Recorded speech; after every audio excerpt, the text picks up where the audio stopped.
Well, hello. Imagine if we were able to vaccinate our children against low self-esteem. And we all know how damaging low self-esteem is and how it can completely translate into addictions, suicides, and outside of that, just a whole lot of anxiety and depression. So I want to share with you today how you can basically vaccinate your children against low self-esteem. And let me start by sharing with you what self-esteem actually is. Self-esteem is nothing other than what you say when you talk to yourself. And so as parents, here's what we can do. We get the opportunity to put that voice or to create an environment that supports and influences how our child talks to themselves. So as parents, it is our responsibility not to try to give them their self-esteem by telling them, you're amazing, well done, that's fantastic, oh, you're so good. Now, I'm not saying you can't ever say those things, but they do teach our children to look for external validation. So here's what you do instead. We want to create an environment that leaves the child the space to talk to themselves, and because that's ultimately what self-esteem is. So next time your child does something amazing, they get an award at school, maybe they go up a reading level, maybe they come and tell you about how they handled a challenge, whatever it might be, don't tell them they're amazing. Don't tell them how great they are, fantastic. When your little 2-year-old brings you a drawing and instead of looking at it going, wow, that's amazing. Oh, you're so clever. Don't do that. Instead, ask them this one question. Well, that doesn't surprise me. What do you attribute that to? So when we act all surprised to our children, we say, wow, that's amazing.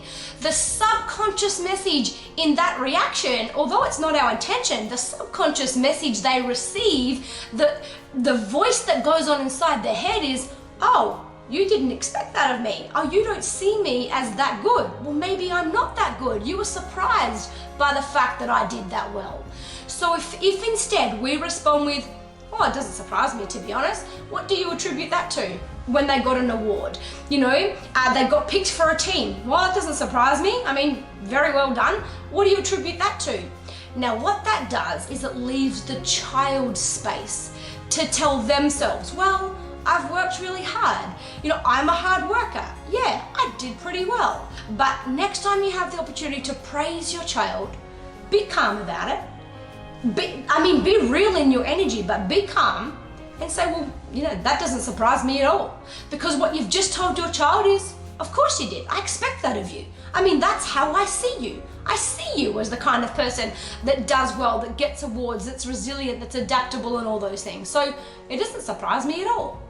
What do you attribute that to? Don't you tell them, well, that's because you work hard. Or that's because, you've been training hard for that. Or that's because you're so clever.